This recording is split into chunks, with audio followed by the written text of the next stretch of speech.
इनका एसएससी के माध्यम से सीआईएसएफ में सब इंस्पेक्टर के पद पे चयन हुआ। अच्छा। से कुछ बदल गया और मुझ पर यह दबाव बनाने लगा अलग अलग माध्यमों से कि उसको आप तलाक दे दो, नहीं तो आपके साथ ठीक नहीं होगा, वो लड़की है, आप पर झूठे मुकदमे कर देगी।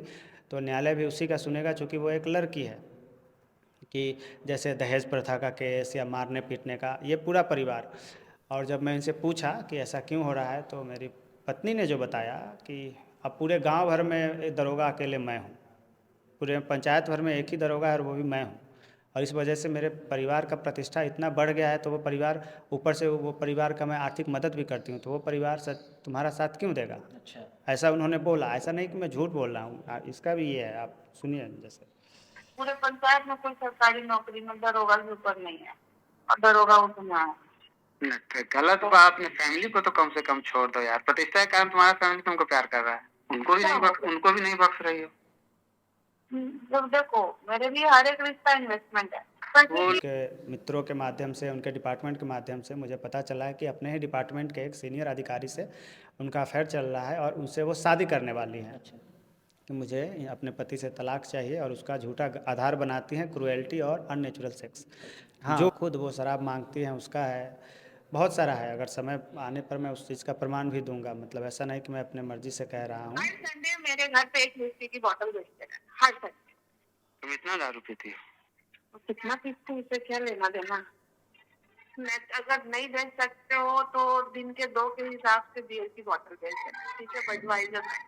ये क्या मतलब हुआ? जड़ जमीन जोड़ू जोड़ का, नहीं तो किसी और का, ये पुरानी कहावत है और इस कहावत से शायद आप लोग वाकिफ भी होंगे, लेकिन आज इसका जीता जाता एक उदाहरण दिखाने जा रहे हैं। देखिए, हमारे बगल में जो शख्स हैं, इन्होंने अपनी पत्नी को पढ़ा लिखा के सीआईएसएफ सब इंस्पेक्टर बनाया, सीआईएसएफ दरोगा बनाया, एक अच्छे पद पे पहुंचाया, और उसके बाद उन्होंने घुमाकर इन्हें लात मार दिया। और वो कहती हैं कि भाई तुम्हारे साथ अब नहीं रहना है, तुमने जो किया धरा मेरे लिए, मुझे उन सब चीज़ों का मलाल नहीं है, मैं तुम्हारे साथ नहीं रहने वाली हूँ और किसी भी तरीके से तुम्हारे साथ जीवन यापन नहीं करूँगी। बाकी क्या नाम है सर आपका? मेरा नाम सुमित है, मैं मुजफ्फरपुर जिला का रहने वाला। सुमित जी, आपकी पत्नी का क्या नाम था? उनका नाम ममता कुमारी है, वो पश्चिमी चंपारण की रहने वाली। तो ये बात सच है कि आपने उन्हें पढ़ाया, अपने खर्च में से काट करके पढ़ाया, और आखिर में उन्होंने ये इच्छा जता दी कि भाई तुम्हारे साथ मुझे कोई रिश्ता, कोई संबंध नहीं रखना है? ये पूरी तरह से सच है। अगर आप चाहे तो ये जांच का विषय है, इसको जांच किया जाना है। ऐसा नहीं कि मैं किसी के बारे में कुछ कह दूंगा और वो सही हो जाएगा। ये जांच का विषय है। और उनके पढ़ाई के लिए जो जिस परिस्थितियों से होकर गुजरना पड़ा मुझे, वो सामान्य परिस्थिति में मतलब कोई नहीं कर सकता है। मैं बता रहा हूँ, ऐसा मैं क्यों बोल रहा हूँ। शायद मैं पहला ऐसा व्यक्ति हूँ या पहला ऐसा छात्र हूँ, आप अपने देश में सर्वे करिए, पता चलेगा, जो अपने घर से सारा राशन अपने मतलब ट्रेन में, बस में लाद करके अपने कॉलेज के पास ले जाता था, ताकि वो उसका पैसा बचा सके और वो पैसा अपने पत्नी के पढ़ाई पे खर्च करे। अच्छा। 5-5 रुपये मैं बचाता था, ताकि वो जब महीने के लास्ट में एक थोड़ा सा मोटा पैसा हो जाए तो मैं वो इनके पढ़ाई में लगा सकूं। और ये सब कुछ बस अपनी पत्नी के प्यार में, उन्हें पढ़ाने के लिए और उन्हें एक अच्छे पद पे पहुंचाने के लिए? हाँ, असल में जब वो मेरी पत्नी थी तो, या पत्नी है ना, तो वो मैं अपने पत्नी के लिए कर रहा था जिन्हें मैं प्यार कर रहा था, तो मैं किसी दूसरे के लिए तो कर नहीं रहा था। अब मुझे आगे आने वाले ये भविष्य का कुछ पता नहीं था ना। भविष्य किसी को अंदाज़ा केवल लगाया जा सकता है, पूरी तरह से कौन मतलब जानता है भविष्य, हाँ, कि क्या होगा नहीं होगा। मैं तो जैसे अपनी पत्नी के लिए कर रहा था, उन्हें समान अवसर महिला को मिलना ही चाहिए, उनकी इच्छा थी, मैंने उनकी इच्छा का सम्मान किया, ताकि वो भी अपने पैर पे खड़ी हो सके। स्वावलंबी बनने का अधिकार तो पुरुष महिला दोनों का है, लेकिन अब महिला इसका दुरुपयोग करने लगती हैं तो इसमें पुरुष का क्या गलती है। बिल्कुल। अच्छा, एक चीज़ बताइए कि जब आपकी और उनकी शादी हुई थी तो दोनों की रजामंदी से हुई थी या फिर बस घर वालों के प्रेशर से शादी हुई थी? नहीं, हमारा जैसे कोर्ट मैरिज है। अच्छा। अगर हमारा रजामंदी नहीं होता तो कोर्ट मैरिज होता ही नहीं। घर वालों के प्रेशर से तो अरेंज मैरिज होते हैं। कोर्ट मैरिज दोनों लड़का लड़की के मर्जी के बाद होते हैं। अगर वो कहीं भी कोर्ट में एक बार भी कह देते कि ये शादी ज़बरदस्ती हो रहा है तो मुझे उसी वक्त जेल हो जाता। बिल्कुल सही बात है। तो हम दोनों जैसे जब शादी किए तो कानून के हिसाब से अपने अपने एज को, उम्र को मतलब क्रॉस कर चुके थे, जितना कानून के हिसाब से होना चाहिए। लेकिन हमने शादी कोर्ट में किया है, बावजूद इसके जब ये मेरे घर शिफ्ट हुई तब इनके परिवार को कोई आपत्ति नहीं हुई, क्योंकि हमारी शादी 12 में हुई, इनका नौकरी 14 में हुआ, 15 में ये ट्रेनिंग का पूरा हुआ। उसके बाद तक कहीं भी अगर इनके परिवार को दिक्कत होता तो कहीं से किसी तरह का आपत्ति सामने आता ना, समाज को पता चलता ना, या परिवार को होता ना, कहीं से कोई दिक्कत नहीं था, और दिक्कत इसलिए नहीं था क्योंकि इनके परिवार मुझे बचपन से जानते थे। हमारे पिता और इनके पिता आपस में अच्छे मित्र थे, तो हमारे फैमिली रिलेशंस थे। तो मेरे परिवार के सामने ये बड़ी हुई थी बच्चे से, और इनके परिवार के सामने मैं बड़ा हुआ था। तो हम दोनों के परिवार, हम दोनों के मतलब दोनों से एक दूसरे से पूरी तरह से वाकिफ़ थे। तो ऑब्जेक्शन कहीं से भी नहीं होना था। या मान लीजिए अपने बिहार यूपी में एक तरह का ऑब्जेक्शन कभी आता भी है कि जात का, तो हम लोग स्वजातीय भी हैं, तो कहीं से कोई दिक्कत कभी कुछ हुआ ही नहीं है। मतलब सामाजिक स्तर पे कोई दिक्कत नहीं आई शादी में, अपनी मन मर्जी से रजामंदी से लव मैरिज को अरेंज मैरिज में कन्वर्ट करके शादी की आपने। ये भी हुआ। इनके परिवार से ये कहा गया कि तो एक रिसेप्शन कर लेते हैं, लेकिन उस रिसेप्शन को भी इन्होंने ही ये नहीं होने दिया। बोला कि जो पैसे आप खर्च करेंगे वो पैसे हम दोनों के नाम पे आप जमा कर दीजिए या दे दीजिए, क्योंकि हम लोगों ने कोर्ट मैरिज भी इसीलिए किया था ताकि पैसे खर्च ना हो। इस तरह अभी आजकल के जो ये शादियाँ होती है जिसमें पैसे खर्च होते हैं, हम लोग को ये नहीं करना था, इसलिए हमने किया। तो रिसेप्शन भी नहीं हुआ और ये घर रहने आ गई। घर जब आ गई और फिर मैं पढ़ाई करने चला गया और अपने छुट्टियों में आता था घर। तो कुछ महीनों के बाद इन्होंने पहले ये बोला कि मैं भी नौकरी करके देखना चाहती हूँ, मतलब कुछ दिन करके फिर छोड़ दूँगी, और जब तुम सेटल हो जाओगे तो उसके बाद से हम लोग साथ रहने लगेंगे, मैं छोड़ दूँगी। तो मैंने पूछा भी कई बार, इनको बोला भी कि नौकरी देखने के लिए कौन करता है, या तो नौकरी करना है या नहीं करना है। नौकरी करके देखती हूँ, ये कौन सा बात हुआ। तो बोली नहीं, मतलब ऐसा ही करके मतलब देखूँगी, नौकरी करना नहीं है मुझे हमेशा, कि मैं जो पहले हम लोग का था बात विचार उसी के हिसाब से मैं घर में रहूँगी, तुम नौकरी करना जो है। तो अब ये सवाल ये उठा कि अब आगे जैसे इनको क्या पढ़ना है, कैसे करना है। तो जब मैंने ये पूछा तो ये बोली कि ये जनरल कंपटीशन का तैयारी करेंगी अपने ही शहर से रहकर। हमारा ये नेटिव टाउन मुजफ्फरपुर ये ज़िला है बिहार का। तो अब इनको मुजफ्फरपुर में रखना था, किराए का घर लेकर कोचिंग पकड़ाना था, ये सब वगैरह। क्योंकि खाना वाना तो राशन वगैरह अपने घर, हमारे घर हैं, अपने ज़मीन है, खेती बाड़ी होता है तो वहाँ से हो जाता है। तो मुझे जो इंजीनियरिंग में पैसे मिलते थे पिता से, वहाँ इंजीनियरिंग करने की तैयारी पढ़ाई करने के लिए, हाँ इंजीनियरिंग करने के लिए जो मैं रहता था जहाँ, तो पहले जो भी किराया था मैं उसको छोड़कर एक छोटा सा कमरा, मतलब केवल जिसमें मुश्किल से आदमी सरवाइव कर पाएगा, एक छोटा सा रूम। बहुत सारे लोगों ने मेरा मजाक भी उड़ाया कि इसमें कैसे रहोगे, तो मैं मतलब ले लिया कि नहीं मैं एडजस्ट कर लूँगा। और वो किचन था एक छोटा सा, ये बल्लोपुर नामक एक गाँव में। उसमें आधा मेरा शरीर स्लैब के नीचे रहता था किचन होने के कारण, और उसी स्लैब पे मैं आधे में खाना बनाता था अपना, और आधे में मैं अपना बुक्स वगैरह रख के पढ़ता था। तो किराया जो पहले मेरा किराया पंजाब में पढ़ाई में मेरा लगता था 4500 रूम रेंट, मतलब 4500 था, जो बिजली बिल लेकर ये 5000 के आसपास हो जाता था। ये 5000 के आसपास क्रॉस कर जाता था बिजली बिल वगैरह लेके, चूँकि पंजाब में गर्मियाँ बहुत रहती थी तो ये कूलर वगैरह रखना पड़ता था, तो वो लगभग 5500 के आसपास हो जाता था। तो उसके बाद मैं 400 का ये लिया, किचन पे आ गया, तो लगभग मुझे उधर से 5000 का बचत हो गया मेरा किराए का।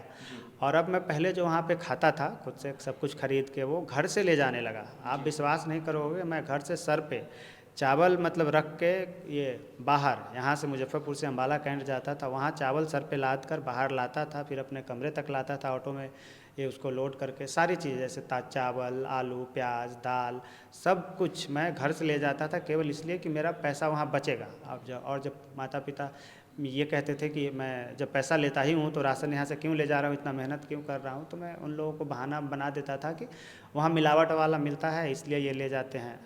और ये जितना भी जो भी ये प्रसंग चल रहा था, ये बस अपनी पत्नी को एक अव्वल पद पे पहुंचाने का, उनका मन रखने के लिए। हाँ, उनका सपना था जैसे कि मैं नौकरी करके देखना चाहती हूँ, और चूँकि मैं उनसे प्यार करता था तो इसलिए जितना हो सके मैं अपने ऊपर मतलब ये सब कुछ जितना हो सके एडजस्ट कर रहा था, मैनेज कर रहा था किसी तरह। उस वक्त लगा था कभी कि आपकी पत्नी ऐसा धोखा देंगी आपको? कुछ नहीं पता था ना, जैसे कि अगर ऐसा पता होता तो मैं क्यों करता। अगर किसी को पता हो कि आगे गड्ढा है तो वो उस रास्ते पे चलेगा ही नहीं ना, पहले से पता नहीं था। आगे फिर जब इतना से नहीं हुआ, जैसे इनको और कुछ ये पैसों का ज़रूरत पड़ा, तो फिर मैं वहीं पे जहाँ रहता था 2 बच्चों का ट्यूशन पकड़ लिया, वो ट्यूशन पढ़ाने लगा। ट्यूशन पढ़ाने से काफ़ी मतलब मेरा टाइम बट गया, कॉलेज जाना, कॉलेज से पैदल आने में समय लगता, जाने में समय लगता, और ट्यूशन पढ़ाता।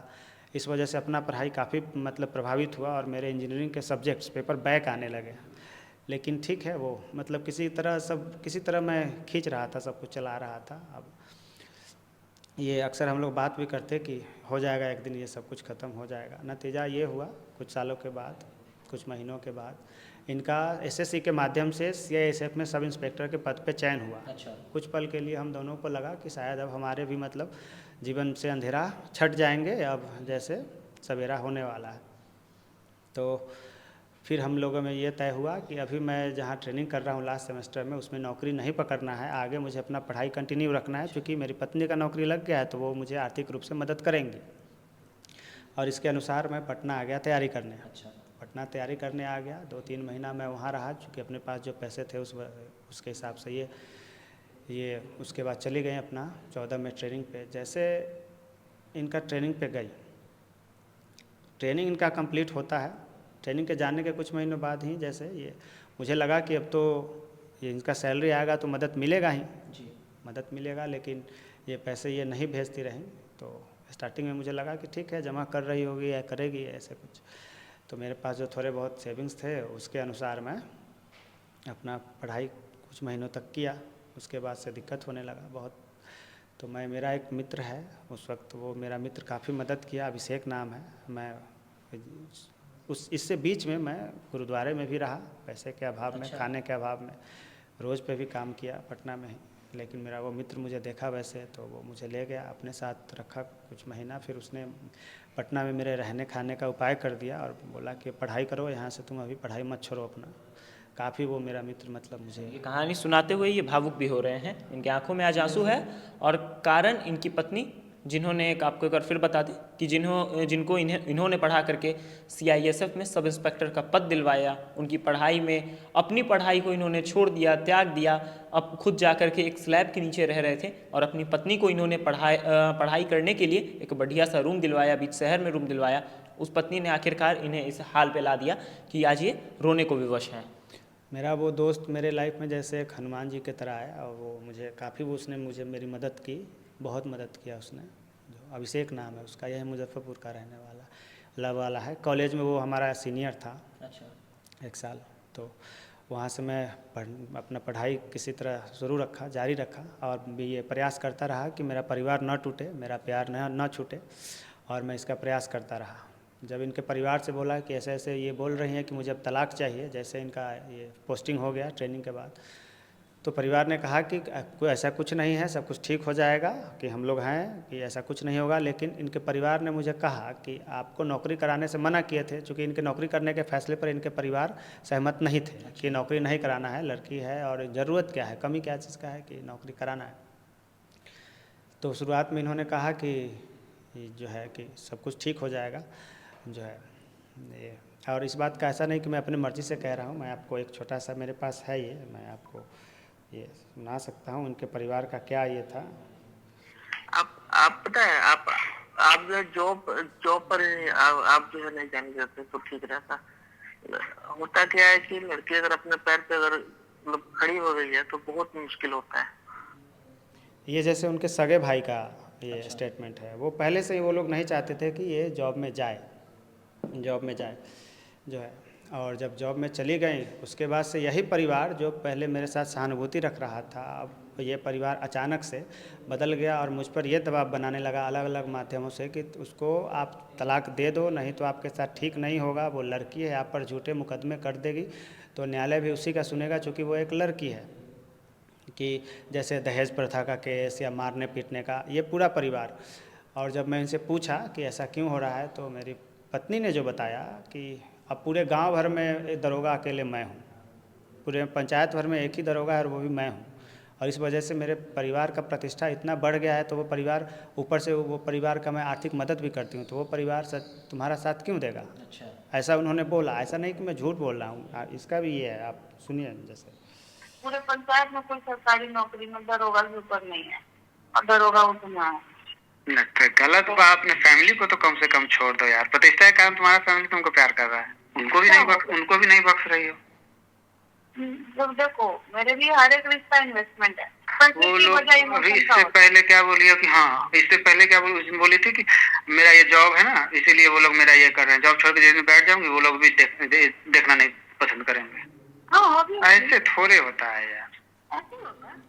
वो खुद कह रही हैं कि मेरे लिए हर रिश्ता एक इन्वेस्टमेंट है, और उनके माता पिता का वो चूँकि आर्थिक ये करती हैं, मदद करती हैं, पैसे देती हैं, और उनके माता पिता का जैसे पंचायत भर में इनके सरकारी नौकरी में जाने से प्रतिष्ठा है, तो इसलिए उनके माता पिता भी सच नहीं बोलेंगे और सच्चाई का साथ नहीं देंगे। एक सवाल पूछना चाहेंगे, आपको कब पता चला कि भाई आपकी पत्नी आपसे अलग होना चाहती है या फिर उनका कहीं और अफेयर था?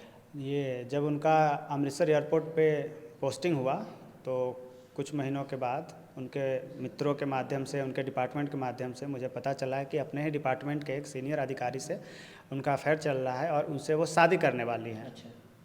तो जब मैं इनसे पूछा कि क्या है ये सब, मतलब अभी तो आप शादीशुदा हैं, आप मतलब मेरी पत्नी हैं, फिर ऐसा शादी मतलब कैसे दो शादी आप कर सकते हैं? तो इन्होंने बताया कि तो आप मुझे तलाक दे दीजिए, अगर नहीं दीजिएगा तो मैं अपना धर्म बदल लूँगी और अपने आप ये शादी टूट जाएगा। अच्छा। फिर हमने बताया कि नहीं, ऐसे नहीं, मतलब हम तलाक ऐसे कैसे दे सकते हैं, नहीं देंगे। तो इन्होंने मतलब कहा कि नहीं, तो उसका हम अपना और दूसरा तरीका ढूंढ लेंगे। जब और मैंने मतलब इनसे पूछा कि ये गलत है, तो ये सीधे तौर पे इन्होंने कहा कि अब आप पढ़ाई करेंगे, अधिकारी बनेंगे या कुछ होगा, नहीं होगा, हमको अभी जहाँ जहाँ पे हम अभी है वहाँ से मेरा अपने से ये ऊँचे मतलब ओहदे के अधिकारी से आसानी से अब शादी हो जाएगा, तो मैं आपके साथ क्यों रहूँ? वो उन्होंने सीधे तौर पे ऐसा कहा। तो उनके परिवार से, उनसे, सबसे बहुत प्रयास करने के बाद मैं थक गया। जब देखा हार गया, कहीं से कोई ये नहीं दिख रहा था और इस बीच में मेरा पढ़ाई भी चल रहा था, चूँकि पढ़ाई भी था और अपना मतलब भी करियर ठीक करना था और घर में ऐसे था। माता पिता से झूठ बोलते रहे कि ना मैं यहाँ पे नौकरी कर रहा हूँ पटना में, मैं ठीक हूँ, जो है कि इस उम्मीद में कि एक दिन सब कुछ ठीक हो जाएगा, लेकिन कुछ ठीक होता नहीं दिख रहा था। तो 2015 में मैं न्यायालय के शरण में गया। न्यायालय के शरण में सेक्शन 9 का ये लेकर पिटीशन कि मेरी पत्नी को उनके माता पिता ऐसे, चूँकि उन्हीं लोग का ये था, वो लोग ना समझा रहे थे ऊपर से और वो लोग कह रहे थे कि हाँ इसके साथ नहीं रहना। तो उसके जवाब में वो 2019 में मुझ पर झूठे आरोप लगाकर तलाक का पिटीशन न्यायालय में ये डालती हैं कि मुझे अपने पति से तलाक चाहिए और उसका झूठा आधार बनाती हैं क्रूएल्टी और अननेचुरल सेक्स, जो कि आपके चैनल के माध्यम से मैं ये बताना चाहता हूँ कि उन्होंने मुझ पे जितने आरोप लगाए हैं उनमें से लगभग सारों के उनके खिलाफ़ मेरे पास प्रमाण हैं और एविडेंसेस है। जैसे उन्होंने मुझ पे बहुत सारे एलिगेशंस लगाए हैं कि मैं शराब पी के मारपीट करता हूँ, जबकि शराब पीने का वीडियो उनका है, उनके खिलाफ़ का है। अच्छा। हाँ, खुद वो शराब मांगती हैं, उसका है, बहुत सारा है। अगर समय आने पर मैं उस चीज़ का प्रमाण भी दूंगा, मतलब ऐसा नहीं कि मैं अपने मर्ज़ी से कह रहा हूँ, ये बहुत सारा चीज़ है। या रुकिए, मैं मतलब आपको उनका शराब पीने का ये बताता हूँ आपको।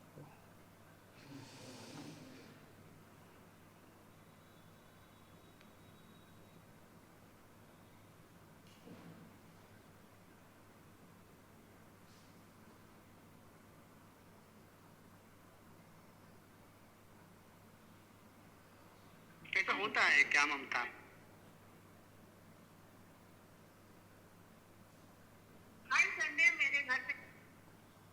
हर संडे मेरे घर पे एक विस्की की बोतल बेचते हैं, हर संडे। तुम इतना दारू पीती हो? कितना पीती हूँ, इससे क्या लेना देना? मैं अगर नहीं बेच सकते हो तो दिन के 2 के हिसाब से बियर की बोतल बेच देना, ठीक है? बडवाइजर में। ये क्या मतलब हुआ? वो खुद दारू मांगती हैं, दारू पीने का भी उनका ये प्रमाण है और हमसे दारू डिमांड करती हैं घर में। उनका अजीब अजीब मतलब ये डिमांड रहता है, वो भी नौकरी में जाने के बाद। पहले ऐसा कुछ नहीं था। नौकरी में जाने के बाद जैसे कि मैं लगातार प्रयास करते रहा, कहीं ये कुछ नहीं हुआ। उन्होंने जो झूठे केस किए थे, अभी 21 जून को माननीय न्यायालय ने उस केस को भी मतलब ये कर दिया, हाँ, ख़त्म हो गया वो केस। अभी कोई केस नहीं चल रहा है, चूँकि वो केस की और केस चूँकि झूठे थे तो वो और केस कर दी, लेकिन कभी गई नहीं वो न्यायालय में। और जब मैं अभी हाल फिलहाल मैं लगातार प्रयास करता हूँ कि सब कुछ ठीक हो जाए, तो अब उनके द्वारा कुछ ऐसी शर्तें रखी जा रही हैं जो कि मानने योग्य नहीं हैं। अच्छा। तो अब आप क्या चाहते हैं? अगर आपकी पत्नी फिर से आपके पास वापस आए, वो सब कुछ अगर ठीक करना चाहे, तो क्या आप उनके साथ रहने में कंफर्टेबल हैं या फिर आप उनसे तलाक लेना चाहते हैं? नहीं, हम किसी भी परिस्थिति में अपने पत्नी को तलाक नहीं देंगे। न्यायालय के शरण में अगर वो फिर से जाती हैं तो माननीय न्यायालय मुझे भी तो अपना एक पक्ष रखने का अवसर देंगे ना, और न्यायालय में तो न्याय होगा। व्यक्तिगत तौर पे कोई किसी के साथ न्याय कर सकता है, लेकिन न्यायालय में तो हमेशा न्याय होता है। तो मैंने ऐसा कोई गलती किया ही नहीं है, मैं क्यों दूंगा अपनी पत्नी को तलाक। और रहा बात कि वो आती है, जैसा आपने पूछा कि आगे क्या चाहता हूँ मैं, तो मैं चाहता हूँ कि मेरी पत्नी मतलब फिर से मतलब जो गलत रास्ते पे चली गई हैं घर आएँ। अतीत में क्या हुआ नहीं हुआ इससे कोई मतलब नहीं है। मेरा उनके सिवा अब है ही कौन इस दुनिया में, कोई नहीं है। तो मैं अपनी पत्नी को पूरे सम्मान के साथ मतलब ये आगे रहेंगे। अतीत में क्या हुआ उससे कोई मतलब कोई लेना देना नहीं है मुझे। बिल्कुल। बाकी आप तमाम लोग इस कहानी के बारे में क्या सोचते हैं और इस कहानी से क्या सीखते हैं, कमेंट सेक्शन में अपनी प्रतिक्रिया देना ना भूलें। बाकी इस वीडियो को देखने के लिए तमाम लोग का बहुत बहुत आभार। जय हिंद, जय भारत।